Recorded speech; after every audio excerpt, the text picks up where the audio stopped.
Hello everyone and welcome to Action RPG Build Guide Edition. Today I'm ready to drop on you my new and improved shotgun Marksman, and I have to say this is quite a jump forward in its second iteration. As always, we will look at gameplay, skills, passives, gear, and of course break down the character sheet. Everything is timestamped in the description below if you need to bounce around. Let's not waste any time and jump right into this. Starting off with some gameplay. Now the skills I'm going to be using for this build are Shift, Multishot, Shurikens, Smoke Bomb, and Flurry.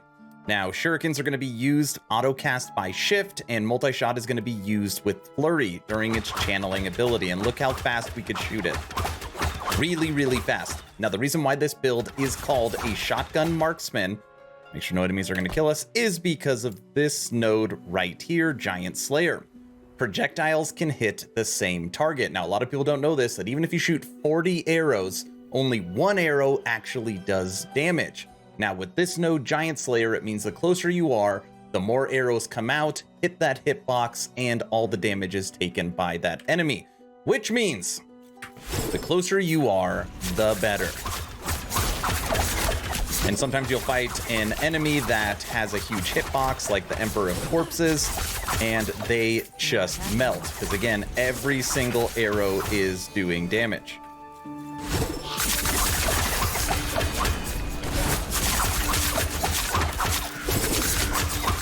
It's a pretty fun build. Pretty fun. The enemies just keep getting closer to you, and you just keep tearing them up.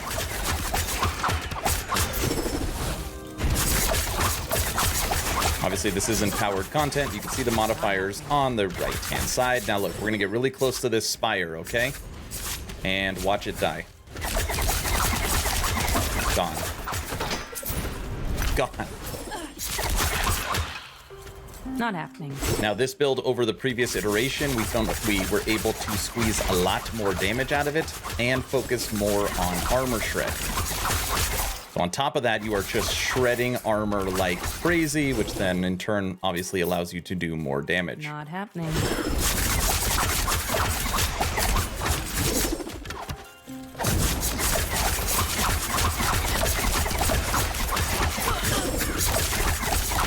And you shoot unbelievably fast.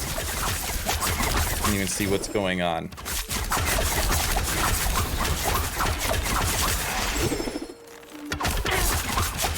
Not happening. A lot of pack density in this. Right up on top of the fire. Done. And look at that run. We were able to get full bonus stability on it. Pretty quick. All right, let's do a quick boss fight.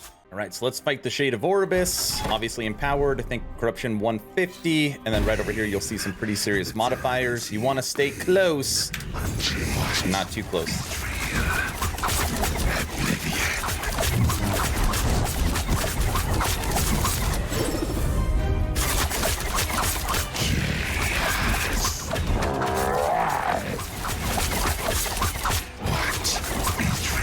Half-life.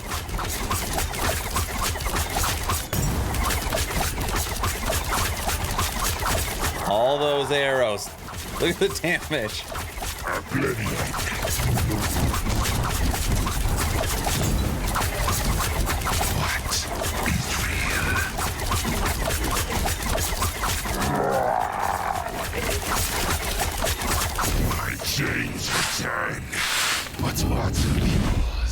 Let me show you how to recreate this build. Now let's check out the skills for this build, starting with Shift, kind of a quintessential skill. Normally you don't see a rogue that is not using this ability. You want 3 into Shadow Recuperation, 4 into Swift Recovery, 3 into Momentum, 1 into Shadow Slip, 5 into Sleight of Hand. This allows you to auto-cast Shurikens when you use Shift, 1 into Breathing Technique, 1 into Rebound, 1 into Vault, and 1 into Molting. Now, up here, these 4, if you don't normally use these skills or these nodes, you could take these 4 and you can put it down here into Elusive. This gives you dodge rating based upon your dexterity, but it's only for a second. So I like taking the points and putting them up here to give you some extra healing, gives you cooldown resets on big hits, and cleanses ailments, but that is up to you if you like having that boosted dodge rating, which gives you a boost to Glancing Blow, okay? Moving over to the damage dealer inside of Multishot, and we have done so many changes to this skill, and I had to do So much testing. It took me a week to get this correct, but I feel like it is in the right place.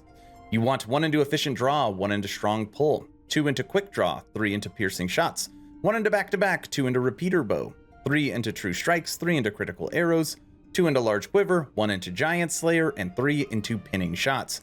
Now in the past, we always took giant slayer and the other side point blank. Point blank, you do more damage the closer you are to targets, which makes total sense being a shotgun build. Now, you have to spend 4 points to get this side. And technically, you do more damage closer, but then you do less damage the farther you are away. So it ends up kind of balancing out. So with those 4 points, we have taken strong pull. Attack speed doesn't matter to us because we are channeling this skill through Flurry. So that right there gives us an extra 55% damage, almost as much as the 75% we would get from point blank. And then those other 3 points are put into pinning shots, which give us 60% more damage to slowed targets. So really you are going to be gaining additional damage, and you don't have to worry about having that negative 75% damage to far away targets. Okay, so it's a win-win across the board, and this is the way you want to run the skill. Feel very sure about that.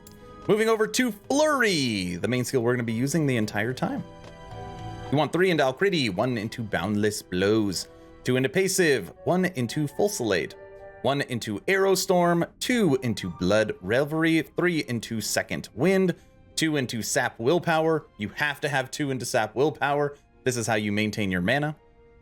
2 into Relentless, and then 3 into Adrenaline Rush. Helps you shoot even faster.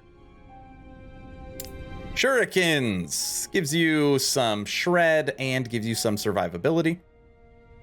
3 into Alcrity, 1 into Thin Shurikens, 1 into Blade Shield, 4 into Floating Blades, 3 into Bladed Armor, 4 into Abrasive Arsenal. This gives you the physical res shred chance. And then 4 into Eternal Blades. Now what this does is it allows your Shurikens to always pierce, which means they're going to be on you, which means you're going to get your buff to damage, or to shred and to armor all the time. Last but not least, Smoke Bomb. Now on Smoke Bomb, this is going to give you survivability. This is also going to apply shred, but it's going to do something else, just in case your weapon does not have slow chance on it. Because again, we're doing 60% more damage to slowed targets. Well, guess what? Smoke Bomb is going to give you 1 stack of slow inside of its cloud. You want 1 point into Shrouded in Darkness, 4 points into Impending Gloom, 1 into Thick Smoke, 5 into Lingering Fumes, 1 into Concealment in Carnage, 4 into Eroding Fumes, and 4 into Swirling Fog. And you will see on here that this is going to give you your armor shred stacks. They're going to come more frequently. Same with slow. Great skill. Those are the skills. Now let's check out the passives for this build. My character is level 94. Okay, starting to climb a little bit. You want 8 into Swift Assassin, 8 into Steady Hand, and 5 into Dodge and Parry. You will notice for this build, lots of attack speed, health, dexterity, and physical damage. This is a physical damage build, okay? Moving over to Blade Dancer, because this is where you are going to get a lot of your survivability. You want 5 into Pursuit, 8 into Cloak of the Shadows, 8 into Shroud of Dust, and 1 into Apo. Now what this is going to do is take all your dodge rating and turn it into Glancing Blow. On top of that, you are going to get some life, and every time you're going to get hit, you have a chance to apply a stack of Dust Shroud, which is also going to give you Glancing Blow. Most of the time you're using this build, you're going to be upwards of 80 to 100% Glancing Blow chance, which is really good for survivability. Last but not least, the main skills for this build. Under Marksman, you want 8 into Draining Arrows, 8 into Focus Fire, 1 into Assassin's Quiver, 4 into Concentration. This is currently what I am leveling right now. Okay, so remember that Concentration is what I'm leveling right now. 7 into Wound Maker, 5 into Heightened Senses, 10 into Thief's Quiver. This gives you some leech. 6 into Arrow Storm. It's going to give you attack speed. You'll notice that I shoot really, really fast. 6 into Sniper's Gambit. This is going to give you a ton of damage, but you will take more damage the closer you are to enemies. So be careful if you're having a hard time surviving. You can take these 6 points out. It would go far with survivability. 1 to Eternal Arrows, 2 into Master Archer, gives you 4 extra arrows. 1 into Barrage of Pain, and 5 into Perfect Aim. This is going to give you that crit multiplier and crit stacks, or health on crit. And on this build, through Wound Maker, it is almost a guaranteed crit build, okay? I've realized after doing lots of testing that you don't actually need 10 points into Wound Maker. 7 feels like that sweet spot where it feels like you're always critting still. I could probably even take an extra couple points out of here, but I do want to make sure I am critting every single time. Those are the passives. Moving over to everyone's favorite gear, starting with idols. Now, of course, if you want to see true endgame gear, like snap my fingers and I've got the best stuff, check out the advanced build planner in the description. It will show you what is best in slot. But obviously I showed you gameplay, I showed you a boss fight, I want to show you the gear that I'm using. So looking at the idols, this is what you are looking for. Increased damage per arrow with multi-shot, increased damage per arrow with multi-shot, and on top of that, you can get this to roll with armor shred effect. So this one rolled with 80 and 5, which is an amazing idol. This one rolled with 6 and 33. So again, that's kind of what you are looking for. The other idol that is great is you can get a large shadow idol, and this also has armor shred on bow hit and increase armor shred duration. So tons of shred you can get from your idols, and this is also a really good idol. Now, other than that, it is physical damage, physical damage, physical damage, physical damage, physical damage, and physical damage, okay? Trying to push as much possible damage as you can out of this build. Now, moving over to gear, there's nothing required, okay? Nothing required. If you are leveling it, just use a compass, okay? Very easy, common bow to find. This is around physical damage, it's around stun chance, it is around multi-shot, okay? Is it the best bow in slot? Yes, if you can get one with legendary potential and you can craft it into a legendary, but a nice exalted bow will give you more damage, okay? But if you're struggling with mana, use this bow. All right, just not the best in slot for true end game. Let's go through each item one by one. Helmet, multi-shot, damage per arrow. Amulet, physical damage, physical penetration. Quiver, bow attack speed, bow physical damage. Armor, life, life, life. Bow, bow physical damage, bow increased attack speed, and an implicit 96% increased physical damage. Really nice bow. And this one, even though it's only tier 2, I also got slow on hit, which helps me deal more damage. Ring, physical damage, mana regen. Belt, physical damage, mana regen. Ring, physical damage, mana regen. Relic, physical damage, mana regen. Boots, movement speed, life, life, life. And glove, dexterity, mana, resistances. That is the gear. Now let's break down the character sheet for this shotgun marksman. Again, I am level 94.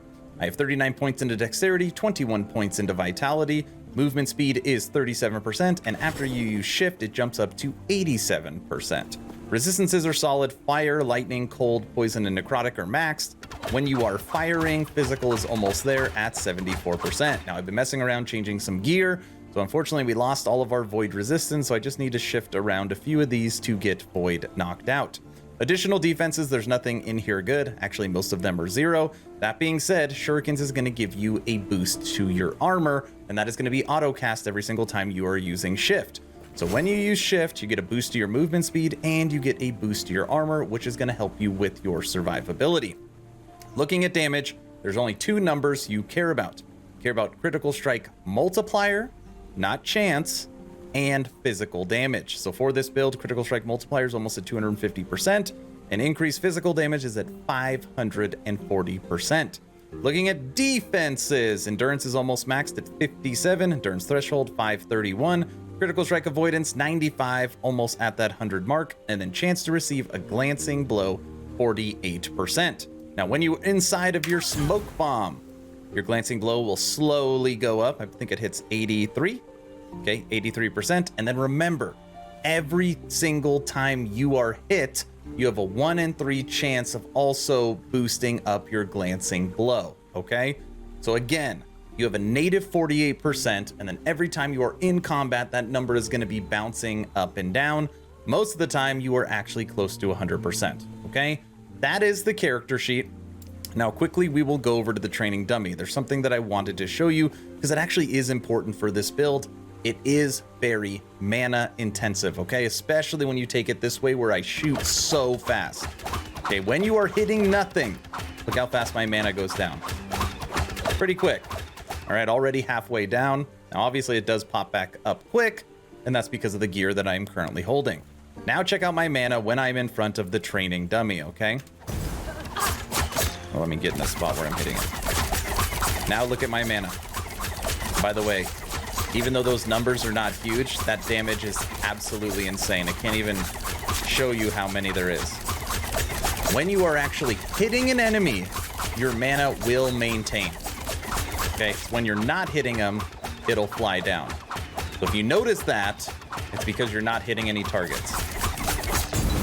Look at that.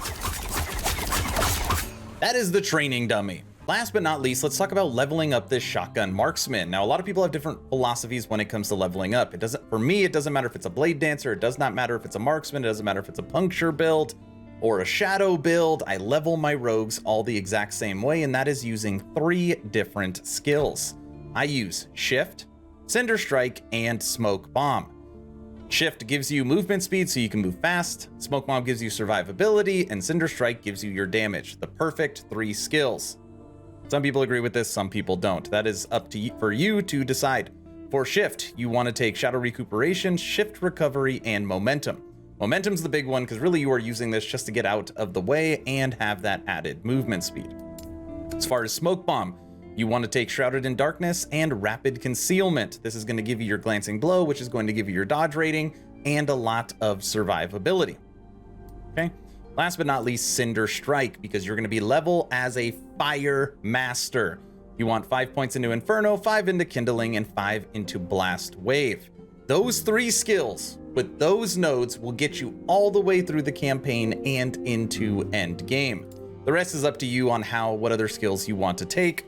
Inside the passives, just take Dexterity and anything that is going to give you survivability. Honestly, you could probably just start leveling this from the very beginning. Now, weapons. This is very important, and again, it is personal preference. You can use a bow and a quiver and still take the same skills, or, in my opinion, is better for leveling, you can use swords and daggers, okay? If you're using swords and daggers, you just have to take this skill, Twin Blades. You're allowed to have a sword or a dagger in your offhand. And then what you'll do is you'll just go through, so you'll start with Humming Bees, and then you'll upgrade to Release, and then you'll go to Rainbow's Edge, and you'll just slowly upgrade your items as you level up. And if you don't have access to a ton of unique leveling items like I do, you can go to Last Epoch Tools, and you can look up daggers and swords, and just see when the upgraded version levels up. It'll be like 8 and 15 and 22 and 28, and you just keep upgrading your weapons as you go through. That is the best way to level. All right, everyone, that's the build guide. What do you think of my new and improved shotgun marksman? Have we made a huge improvement? Can you see yourself playing this build? Is there anything I missed? Let me know your thoughts in the comment section below. 2 asks at the end of this video. Ask number 1, I'm hoping today is the day I have earned your subscription. Hoping today is the day you make the decision to push that little red button. I would really appreciate it. It really does help the channel. Ask number 2, check out my Patreon. Thank you to the first 43 members that have signed up. Become an instant ARPG VIP and get Patreon exclusive content at the first link in the description. You get access to the VIP lounge, special title in the Discord, access to our weekly podcast, access to our weekly blog post, and lots of other goodies, including access to me if you have any questions about any of this stuff. First link in the description. And don't forget, Advanced Build Planner and Advanced Loot Filter are all in the description, and everything's timestamped. I hope you enjoyed this video. Hopefully you're entertained or at least learned something. Aaron, out.